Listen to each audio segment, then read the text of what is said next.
All right, maybe I will get things started. Thanks to everybody for joining us today. I'd like to begin by acknowledging the Gadigal people of the Eora Nation on whose land I'm Zooming today. And I think a lot of the other audience members maybe. I pay my respects to their elders past and present, and also to all Aboriginal and Torres Strait Islander peoples here today. Today, we are very lucky and fortunate to welcome Dr. Craig Smith, University of Melbourne, to present on his new book. This is a lecture, a talk organized by the China Studies Center at the University of Sydney, by the Australia Society for Asian Humanities, by the Chinese Studies Department of the University of Sydney, and by the University of New South Wales as well. And I'll pass on to Minerva in a moment. I'm Josh Stenberg, Senior Lecturer at the University of Sydney. Thank you all for joining us. And without further ado, I'd like to pass on to Minerva. Thanks, Josh. My name is Minerva Inweld. I'm the Seminars Officer for the Australian Society for Asian Humanities. I'm also Judith Nielsen, Postdoctoral Fellow in Contemporary Art at the University of New South Wales. I'm just going to briefly introduce our speaker today, Craig A. Smith, who is a Senior Lecturer of Translation Studies at the University of Melbourne's Asia Institute. Craig has done the unthinkable by publishing 2 books this year. The first of those is Chinese Asianism, 1894 to 1945, which is published with Harvard University's Asia Center, which will be the topic of the talk today. Craig has also published, he's co-editor of an edited volume of translated primary sources, translating the occupation, the Japanese invasion of China, 1931 to 1945, which is a wonderful resource for those of us who are teaching subjects related to the history of East Asia. So as I mentioned, Craig's talk today will be on the topic Chinese Asianism, discussions on China-centered international regionalism in the 1920s. So thank you very much, Craig, and I'll hand over to you now. Okay, thanks very much, Minerva. Thanks, Josh. Thanks, Ping. Thanks everybody at Sydney for coming and supporting here today. I really appreciate this opportunity. I should start out by saying that I gave a similar talk through Melbourne's Contemporary China Studies Center. So if you were there, I apologize. You probably go for coffee or something and enjoy your freedom in Sydney right now. So this topic, Chinese Asianism or a China-centered international regionalism, it's something that I was working on for a long time, about a decade, on and off, of course, and it's finally out now. So it started out because before my PhD, I was studying literature of Taiwan at Zhongzheng National University, or National Zhongzheng University in Jiayi in Taiwan. And it was a great center there, the Institute for Taiwan Literature. There were lots of young academics most of whom were working on the study of Taiwanese literature during the Japanese colonial period.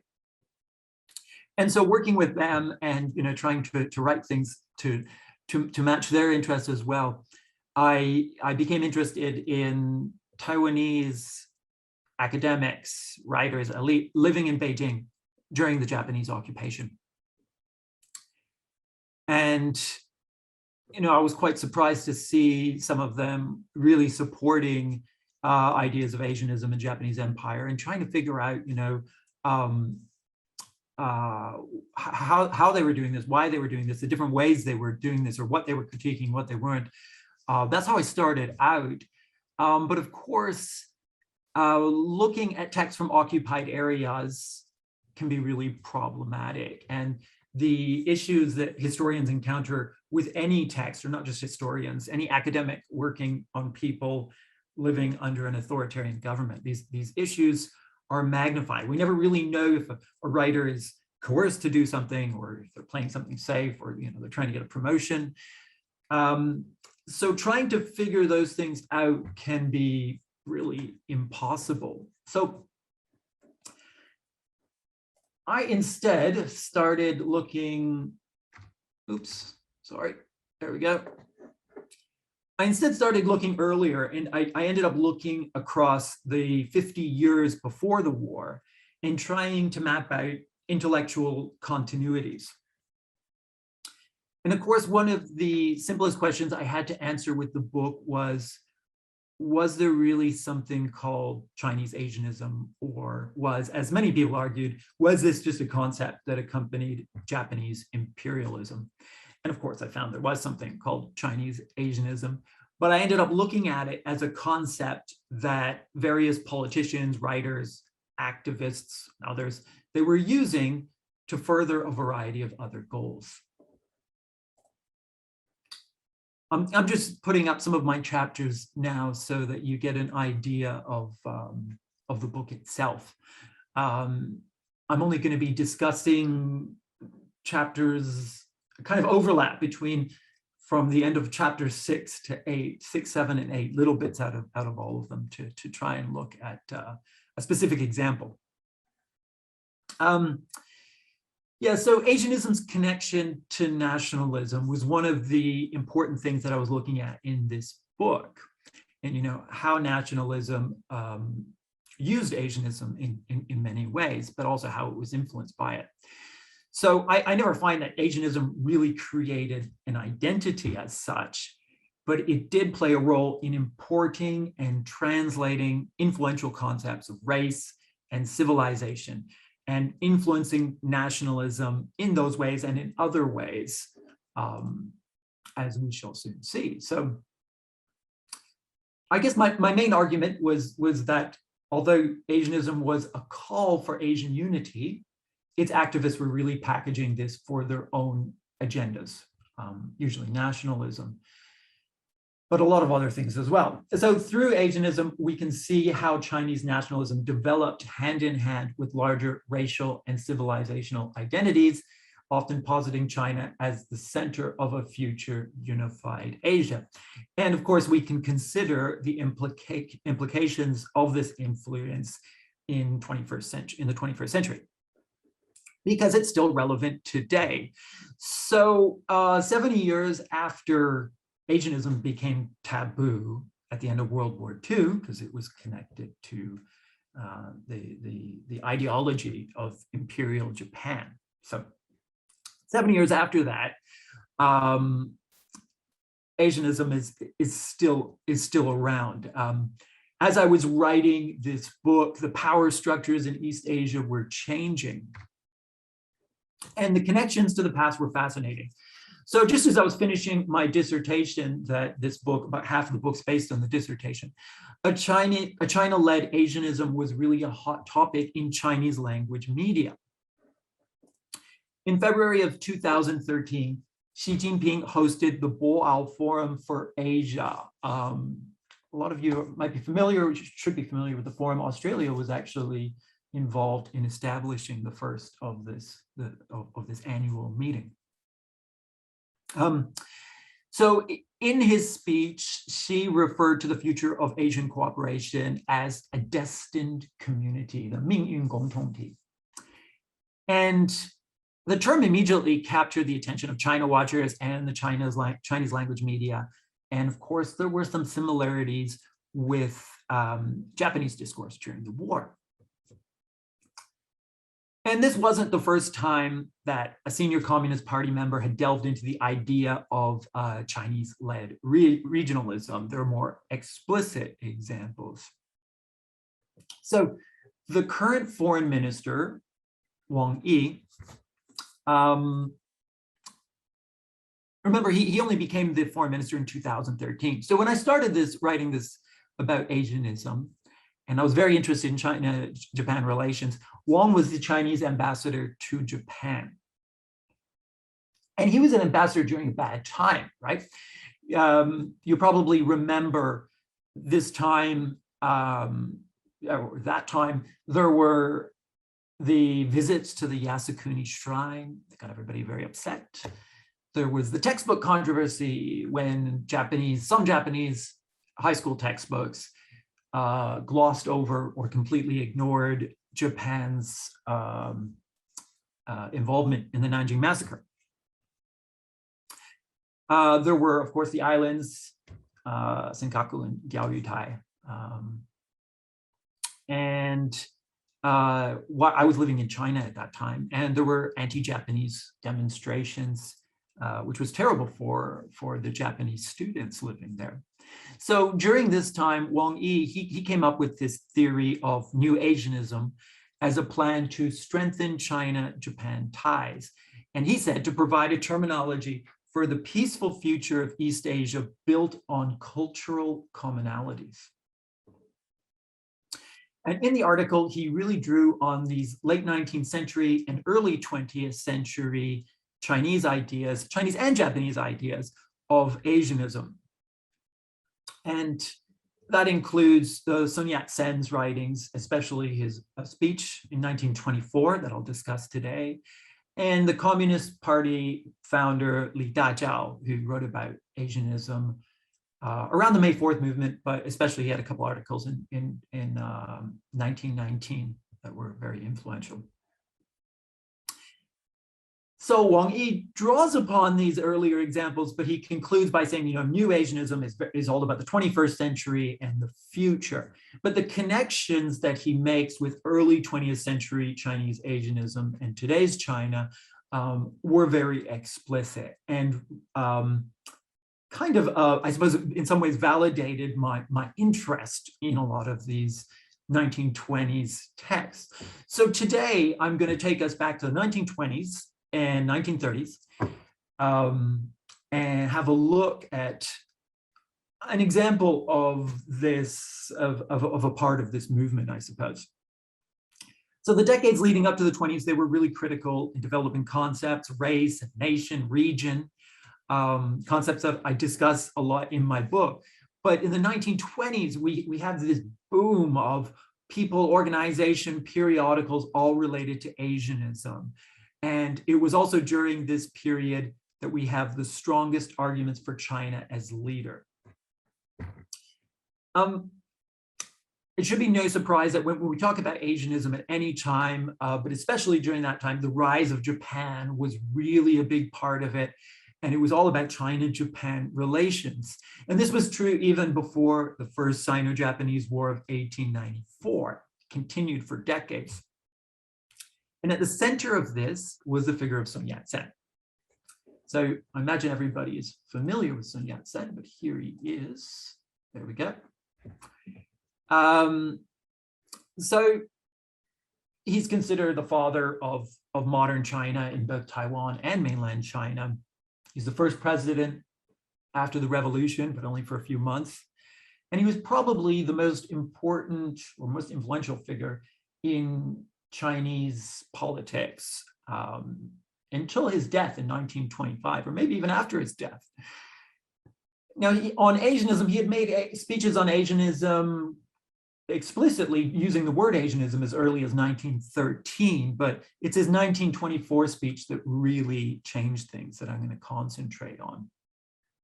So in 1924, Sun Yat-sen, at the height of his game, he had done this series of speeches on the three principles of the people. He had talked about them earlier, but this really defined them, kind of. And he was also getting really close to unifying China, or at least East China. He didn't, but he got close. In his sixth speech on nationalism, the really important one, Sun Yat-sen explained that it was traditional Chinese or Confucian policies of governance that allowed small countries like Annam, Burma, Korea, and Siam to maintain independence before the Europeans arrived. And this was really important. Sun Yat-sen's understanding of the benevolence of the tribute system really shaped his perspective on a China-led regionalization. And he ended up influencing millions in this regard. For Chinese nationalism to succeed and for China to realize what Sun Yat-sen called our nation's true spirit, the Chinese nation must first support the 弱小 nations, the small and weak nations, and oppose the world powers. And this was really connected to Sun Yat-sen's Asianism. So I use the Chinese word there, 弱小. I'm gonna come back to that as an important concept in a few minutes. So as he's passing through Japan, Sun Yat-sen delivers this monumental but very controversial speech on Asian unity. His speech, titled Great Asianism, argued that there was a dichotomy between the materialism of the West, which was represented by hegemonic political practice, or what he called 霸道. He always used the Confucian political terms for it. And the spiritualism of the East. So we have the materialism of the West, spiritualism of the East. Spiritualism of the East is represented politically by sagely political practice. Okay, 王道, the kingly way. So Confucian benevolence was symbolic of all Asian countries to Sun Yat-sen. In his speech, he said, the present tide of events seems to indicate that not only China and Japan, but all the peoples in East Asia will unite together to restore the former status of Asia. If we want to realize Pan-Asianism in this new world, what should it be its foundation, if not our ancient civilization and culture?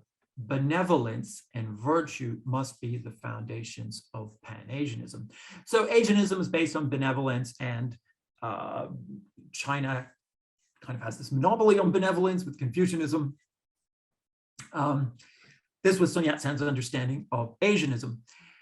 And immediately after this, it's reprinted and disseminated all across Asia, well, actually even across the West as well, but mostly Asia. In Taiwan, Taiwanese people really liked the idea because they saw avenues for autonomy in a different kind of political form than the Empire of Japan. The Koreans, they were really unhappy with this speech because the Korean media loved Sun Yat-sen during his 3 principal speeches. And then with this speech, the newspapers immediately said, but he didn't criticize Japan and because its empire, Korea and Taiwan. And he actually responded to the Korean media and said, it's not the right time for that. About a day after this speech, actually, very quickly. In Indonesia, Indonesians were interested in this speech, and Sukarno, very young Sukarno, even wrote an article about Sun Yat-sen's Asianism just after this came out. So it affected him right up to into World War II. So Asianism is based on benevolence. Where am I here? All right, and China, of course, important. So back in China, the speech really persuaded intellectuals to make efforts to engage with other Asian peoples. And in fact, they started all these multicultural or international organizations in Shanghai and Beijing around this time. And my current side project is looking at the Indians who were living in Shanghai, who were working as translators, and their interest in combining Sun Yat-sen's Asianism with Indian ideas, especially Tagore. So there were all these unofficial and official organizations popping up, study groups, dozens of publications were appearing throughout the 1920s.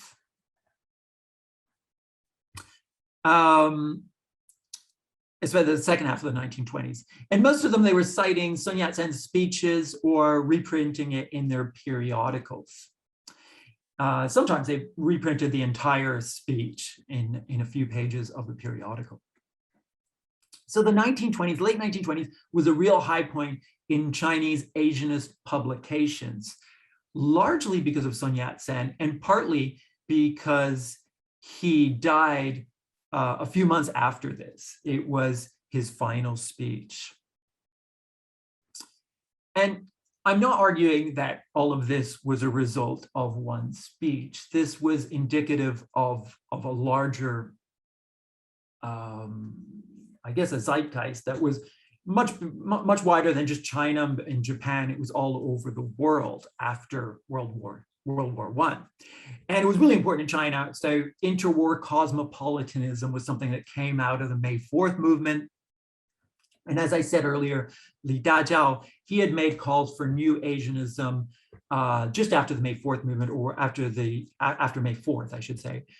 But he disagreed with Sun Yat-sen on this idea of a dichotomy of East and West, this idea of particular Chinese or Asian values. He was more interested in universals, right? And Li Dajiao's Asianism wasn't as influential at the time, but it kind of gives us an idea that a lot of this was part of a common discourse, right? People were really interested in a kind of international cooperation, right? So these Chinese intellectuals in the urban China were really interested in different kinds of internationalization. And part of this was because they had put a lot of hope into the League of Nations, right? After 1919. But right away with the League of Nations, there were problems with it. So there was also this real profound disappointment, right? Real frustration with the League of Nations. A lot of the frustration starting in 1919 was because it was, to be honest, it was, very, very Eurocentric. It was often racist. It was not doing what Chinese people wanted it to do. And looking at some of the complaints around the time, right-wing and left-wing intellectuals complained about the League of Nations in terms of the waste of money, because China tried really hard to get on all the committees, and they were always excluded in favor of the European countries. That was really frustrating. So most of the complaints were that it was a big waste of money. But if you look at the third quote here, this was, I thought this was really interesting because it points to a different way of understanding these relationships at this time. Because the League exists, the power's invasion of weak and small nations, 弱小民族, is organized. Okay, so for me, this 1920s interest in the 弱小 it shows a different way of understanding the relationship between imperial countries and oppressed countries. So rather than a simple colonizer and colonized relationship, right?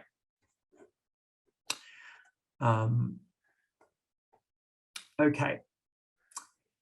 So I mentioned this above because it was in Sun Yat-sen's speeches on nationalism in 1924, but the term was actually coined by Qian Duxiu in the pages of Xin Qinian in 1921. So 1921, this is just when he's founding the Communist Party of China and becoming its first leader. So important, right? Now he defined this 弱小 民族 in relation to the Chengyu, the four-character phrase, 弱肉强食. The strong eat the meat of the weak. But the strong and the weak here are nations, right? The imperialist powers versus the oppressed or colonized nations. After he used this term, it became very popular in the Kuomintang and of course the Communist Party discourse. So throughout the 1920s, there were loads of books on the 弱小民族, including collections of short fiction from Irish, Jewish, New Zealand, Korean, and Taiwanese writers. So you can see there was quite, it was a concept that gave the intellectuals a lot of room in re-understanding these relationships between the oppressed and the oppressors. So intellectuals across the spectrum were calling for China to lead the 弱小, partly based on Sun Yat-sen's words. Around this time, Wang Jingwei, who will go on to lead the Kuomintang, or part of the Kuomintang during the war, he had his own opinion on this discourse. And he said, nobody could ever call China small, right? China's huge. So he said China should be called the 弱大民族, right? A weak and large nation. And the reason for this, or one of the reasons for this, is because this indicates that China should be the leader of the 弱小. And there were similar arguments by endless numbers of intellectuals in the 1920s and 1930s, using facts of China's size, population, culture, history. This is when we see the thousands of years of Chinese history come out again and again to explain and justify the need for Chinese leadership of the 弱小, the weak and small nations. And some of them, they use kind of creative language to really emphasize Sun Yat-sen's nationalism. So this is Inwelian in Xinyaxia, one of the most important Kuomintang journals of the early 1930s. Firstly, only the Chinese nation has a population large enough to fight against the white race. Secondly, the Chinese nation has a completely superior national character in terms of its national moral structure, national ideology, and national ability. Thirdly, under the leadership of the three principles of the people, the Chinese nation will never succumb to riding the coattails of imperialism and use force to persecute other nations. Okay, so again, benevolence is key here in the face of the imperialist hegemony, right? But quotes such as this really indicate that these efforts were directed internally. Publications such as Xinyaxia, New Asia, they were publications only seen within China, and discussions of China as a world leader really helped to build nationalism and to cement the position of the KMT, the Kuomintang. And I think that's particularly true for this journal, because it was really a widely distributed official publication with articles and interviews by all the top party officials. So Hu Hanmin, Dai Jitao, these intellectuals that were really famous at the time, that were really influential. But like a lot of the unofficial publications in the 20s, New Asia promoted China as leader of Asia. Territory and geography were central themes in New Asia, and a first generation of what we might call ethnographers or anthropologists, they wrote dozens of articles and even books on the ethnic peoples of China's frontiers and those just outside of China. So we have this interesting connection between the Han Chinese as leader of a multicultural China and China as leader of a multicultural Asia. And this was really argued about in the pages of the New Asia Journal, where one intellectual did very explicitly said this and got attacked by others, saying, we're all going to unite together. So the issue of leadership was very complicated and interesting at this time.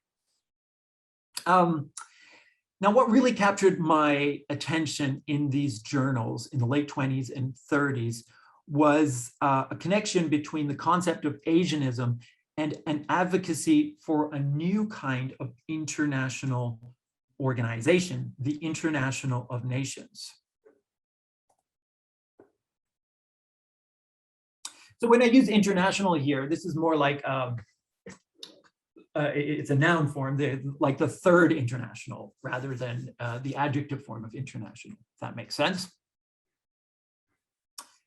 So 1925, just a few months after Sun Yat-sen's death, Dai Jitao, one of his proteges, began promoting the idea of the International of Nations in writing.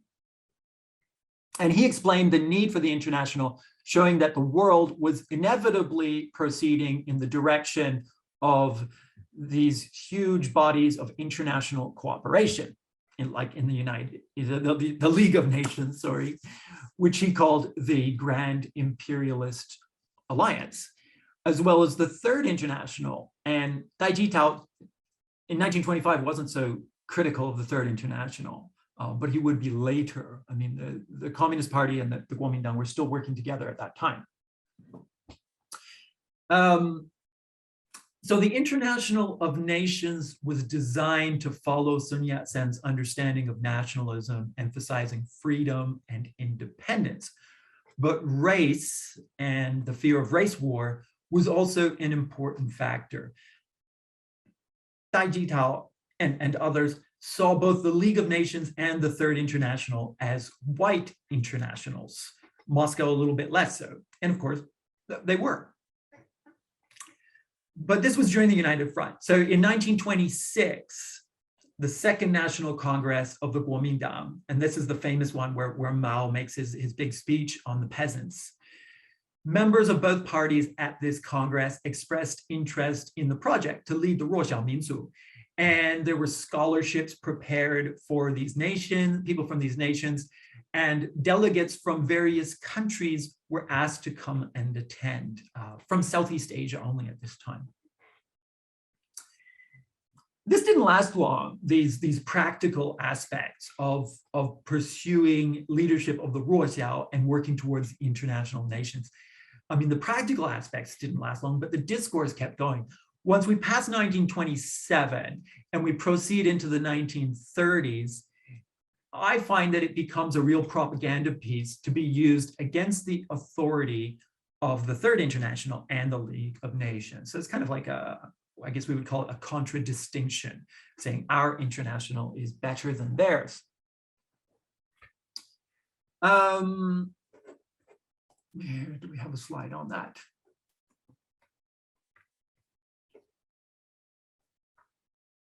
Okay, so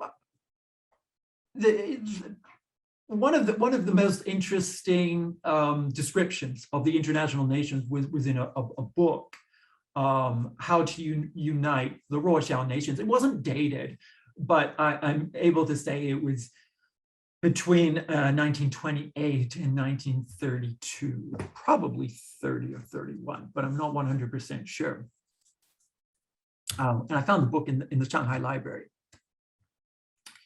So this gives us a real good understanding of this contradistinction. Here, let me read here. The fundamental program of the operation is none other than political and economic alliance, as the League of Nations is actually a political alliance to unite white imperialism against Ruoxiao nations. The Third International is a political alliance of red imperialism. So this idea of white imperialism and red imperialism sticks right through the 1930s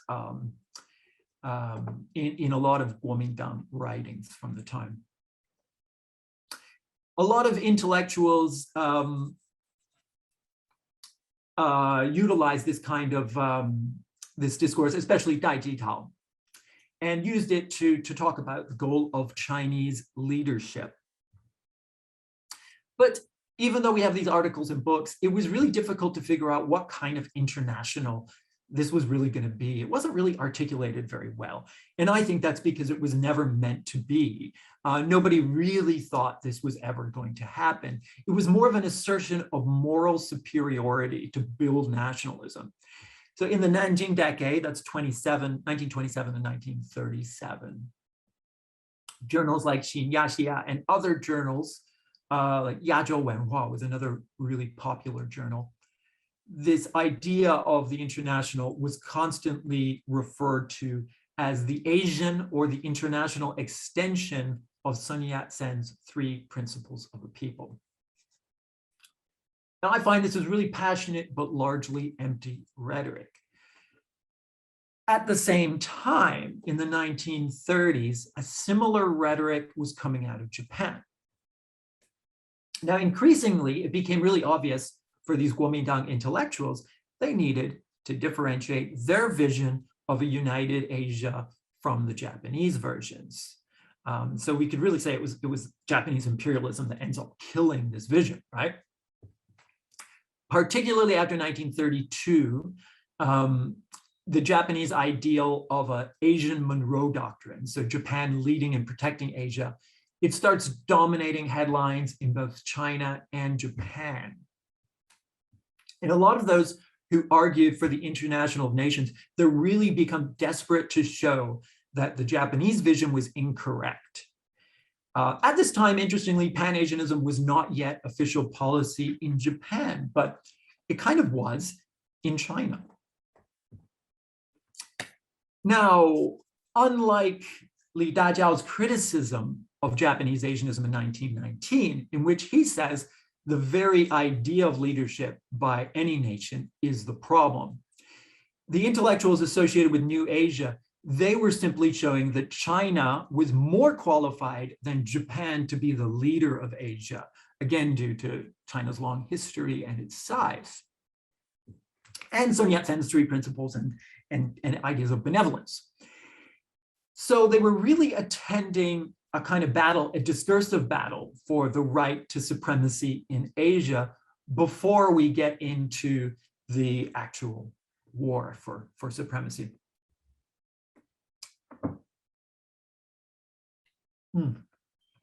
Sorry.